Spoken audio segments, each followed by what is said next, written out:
इस बिल को राष्ट्रपति द्रौपदी मुर्मू ने मंजूरी दे दी है। राष्ट्रपति की मंजूरी से पहले वक्फ बिल दोनों सदनों में पास हो गया। आपका क्या कहना है? वो तो ये नियम ही है, अगर सदन पास कर रहे हैं तो राष्ट्रपति को तो दस्तखत करना ही होगा। राष्ट्रपति को दस्तखत करने से इनकार नहीं कर सकते। लेकिन ये बहुत ही जन विरोधी कानून है। ये लोग अभी समझते हैं कि बहुत अच्छा है, अच्छा नहीं है। ये सब पे लागू होगा। कलेक्टर चाहे जिसकी मंदिर की, मस्जिद की, गुरुद्वारा की, चर्च की जमीन को चाहे जब कह सकता है कि ये नजूल की जमीन है और इस पर हम कब्जा करें। बिहार के उपाध्यक्ष और वरिष्ठ भाजपा नेता कुमार सिन्हा का कहना है कि वक्फ बिल के खिलाफ विरोध करने वालों को देशद्रोही और जेल में शामिल किया जाए। मानसिकता कितनी गंदी है आप समझ लीजिए। ऐसे ही लोग हैं ना, अब उन पर हम क्या कमेंट करें? इस लायक ही नहीं कि उन पर कमेंट करें। वो तो सड़क छाप गुंडों की तरह बात करने वाले ये लोग हैं जो आप पढ़ रहे हैं। तेजस्वी यादव ने वक्फ बिल को असंवैधानिक बताया है। आरएसएस और भाजपा संविधान के खिलाफ। उनका कहना है कि यदि हम राज्य में अगली सरकार बनाते हैं तो बिल को डस्टबिन में भेजा जाएगा। ये बिल असंवैधानिक तो है ही। अगर आप में से किसी ने संविधान को थोड़ा भी देखा होगा, संविधान की आत्मा मौलिक अधिकार, जिसने हम लोगों को अधिकार दिया, जिसमें जीवन का अधिकार भी है, उसमें अनुच्छेद 26 में स्पष्ट उल्लेख है कि माइनॉरिटीज को अपने रिलीजियस मैटर्स का प्रबंधन करने का स्वयं अधिकार होगा। उसमें कोई हस्तक्षेप नहीं होगा।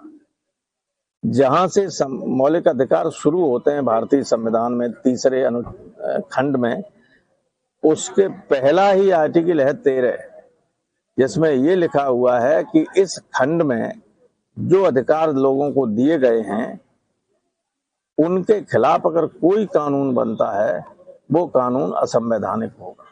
तो 13 और 26 को एक साथ पढ़ने के बाद न्यायालय में लोग गए हैं, ये टिक ही नहीं सकता। न्यायालय कई बार फैसला कर चुका है कि इस तरह के कामों में कोई हस्तक्षेप नहीं कर सकता, असंवैधानिक है। और ये बीजेपी की सरकार तो संविधान को खत्म ही करना चाहती है, इसलिए संविधान के किसी भी पवित्र अंश को भी ये मानती नहीं। सर, आज रामनवमी है। पश्चिम बंगाल में ममता बनर्जी सरकार ने रामनवमी की शोभा यात्रा पर रोक लगा दी है, क्या कहें? कहीं रोक नहीं लगाई गई, कोर्ट ने उसको अनुमति दी है, कोई रोक नहीं लगाई। कुछ ऐसे जगह हैं जहाँ पे दिक्कत होती है, उसके अलावा मेरी तो रोज वहां से बात होती है। हमारे साथी बैठते टीएमसी के। ये पूरा सोशल मीडिया ममता के खिलाफ दिल्ली के लोगों के इशारे पे जो चाहे सो कह सकता है।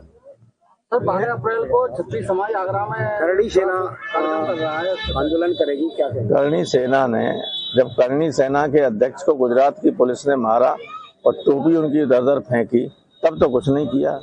करणी सेना का वो बड़ा अध्यक्ष था गोगा मैनी का, उसके घर में घुस के लोगों ने हत्या कर दी। तो करणी सेना कहाँ चली गई?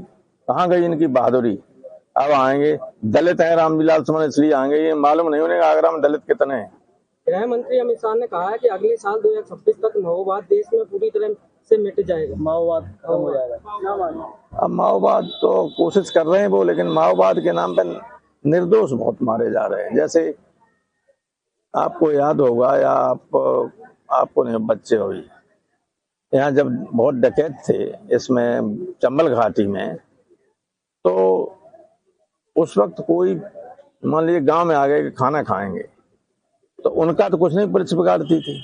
खाना जिसने खिलाया उसको 216 में बंद कर देती। तो उस वक्त 216 धारा थी, अब तो पता नहीं क्या नंबर होगा, हम जानते नहीं। तो इसी तरह से वहाँ जो नक्सलाइट्स हैं वो किसी गांव में घुस जाते, तो गांव वालों की हैसियत नहीं कि उनको रोक सकें, उन्हें खाना। तो जब पुलिस चारों तरफ से घेर लेती है, गोली चलती है, तो अगर 2 नक्सलाइट मारे जाते हैं तो 10 आम आदमी मारे जाते हैं। सब नक्सलाइट की गिनती में आते हैं। नक्सलिज्म खत्म हो ये सभी चाहते हैं, लेकिन सरकार को ही ध्यान रखना चाहिए कि उसमें निर्दोष लोग न मारे जाएं।